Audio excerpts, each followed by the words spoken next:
Pero yung mga problema mo sa employer, we will guide you, assist you, and To what to do, refer you to the proper channels. The Global Filipino magazine, where we feature inspiring and successful stories of our expats here in the United Arab Emirates, especially here in Abu Dhabi. For this episode, our guest happens to be an engineer. He also has like a PhD in business management, and at the same time a chairman of the Bayanihan Council here in Abu Dhabi, Mr. Renante Abellanosa. Sir, maraming salamat po. Salamat for the invitation. Sir, kayo po ay ang chairman ngayon ng Bayanihan Council. Being the chairman, what is really the goal of Bayanihan Council? Bayanihan Council is basically to yung heroism ng mga Filipino.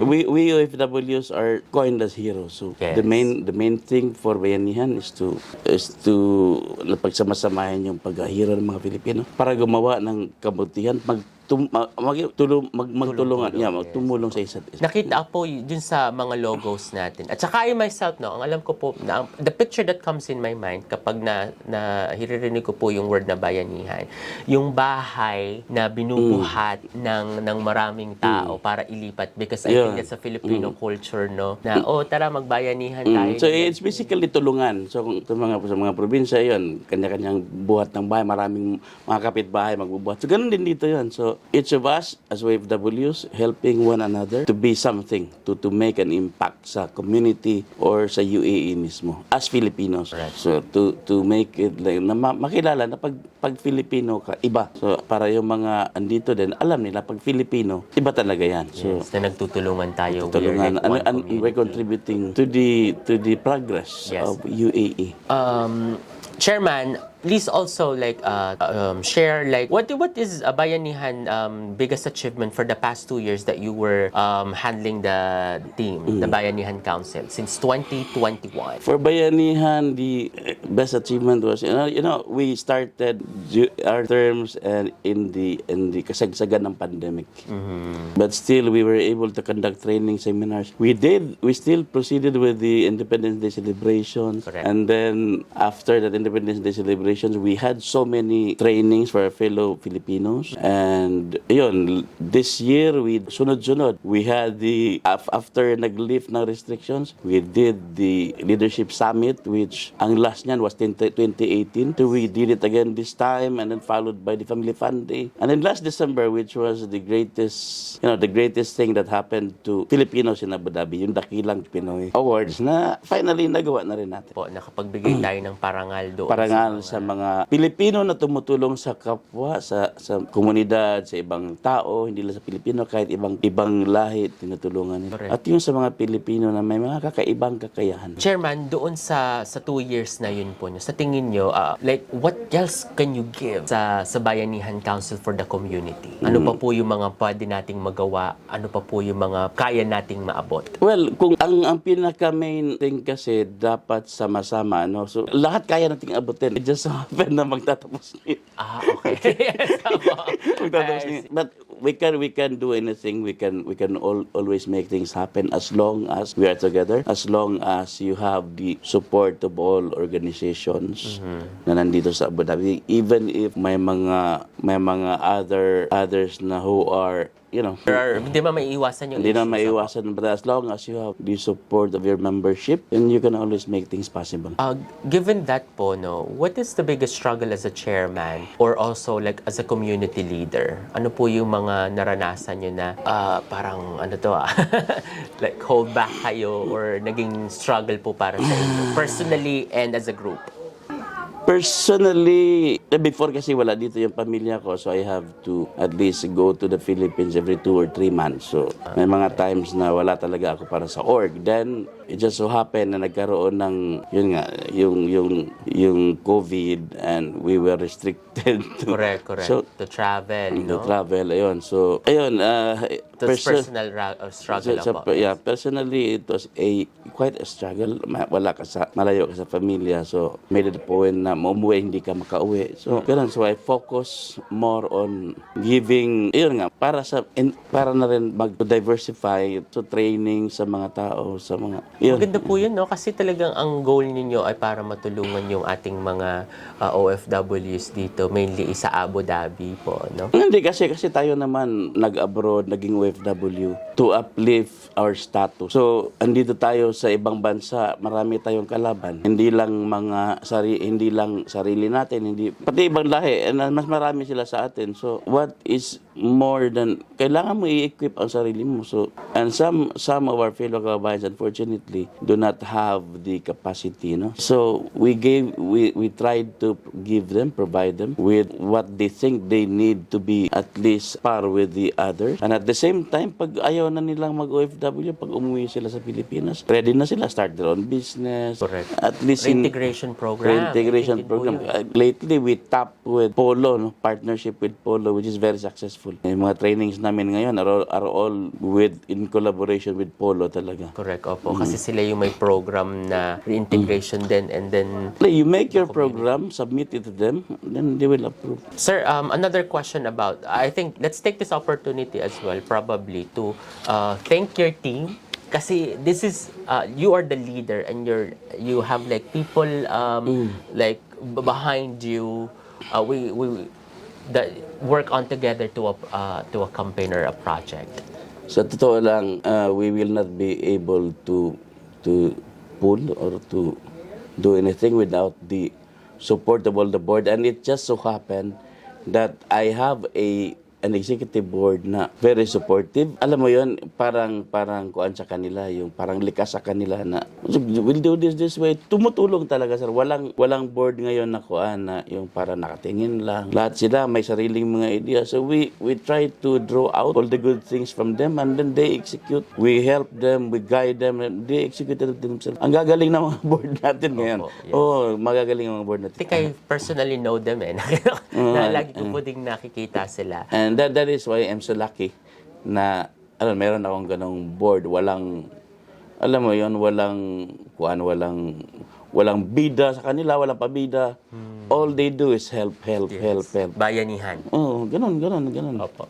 What do you think is your message to I believe your term is there will be new chairman. Is that correct po? We will have a new an election by February, Yes. or kung hindi kakayanin siguro by March. We have started asking the organizations to reaccredit and at the same time submit their nominee. So I'm trying to create now the COMELEC True. para sa election. Yes. So Kayo po ba, will you be an advisor, or are you still under the allowed to rerun, or probably a lower position? under the bylaws, ang officer ng bayanihan can serve 2 terms. Oh, yeah. Except sa chairman, because pag member ka ng board, you have 1-year term and you can serve 2 terms. Yes. Ang chairman kasi, ang term niya is 2 years. So he can only serve once. Okay. Yeah. And it's not good also na palagi na lang ikaw.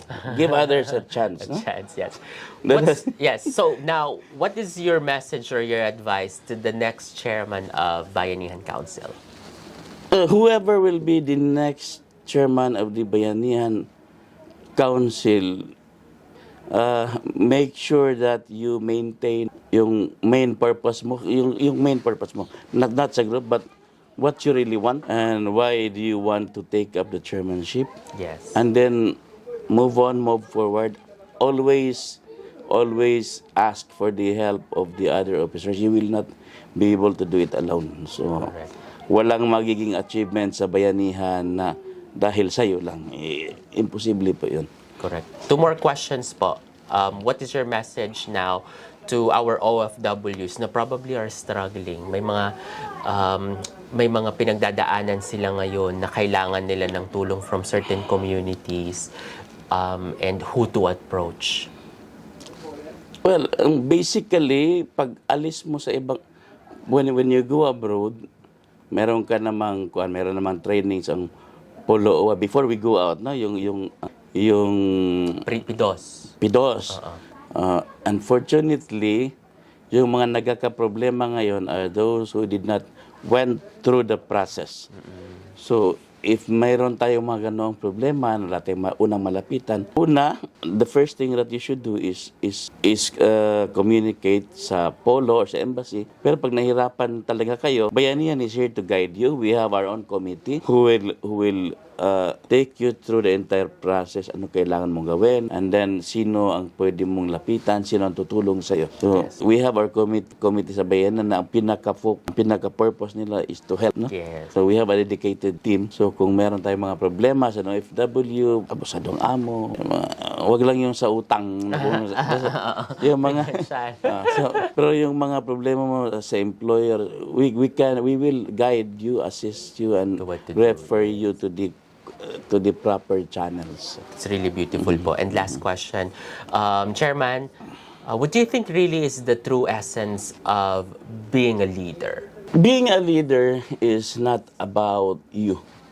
Being a leader is, measured by the number of lives that you change, the lives of other Filipinos or other leaders or members that you have touched. So, as a leader, you cannot be called a leader pag palagi na lang ikaw. You need to be able to develop others, to equip others to become leaders as well. Walang infinity and beyond sa leadership. So, always make sure that you have somebody who will be there to fill the gap. Kasi you may admit it or not, meron talaga tayong kulang. And somebody should be there to fill that gap.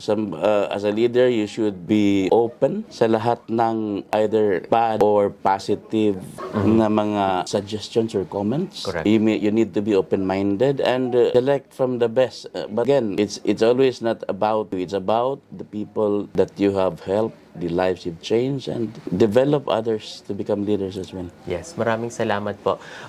Chairman, that's really beautiful. And after this, I believe whatever path that you will choose, maybe it's an advisor or probably you would create your own organization, will definitely flourish and will be helping the community. After this, I'll go back to my main organization, which is the PSME Abu Dhabi. So for this year, I have been elected as VP External. So You already have, may backup na po pala. We did our election. So, VP External. I'm still the VP. Last year, I was VP PR, Public Relations. So now I'm VP External. So I'll be having a more active role in my organization. Yes, because for the last 2 years, the focus was more on Bayanihan really. And sometimes nga hindi na ako nakaka-attend ng meetings sa org dahil nga I preferred to be with Bayanihan. That's true. Opo. Anyway, maraming salamat po. Everyone, mga ka-global, that's the story of our chairman for Bayanihan Council here in Abu Dhabi. Maraming salamat po.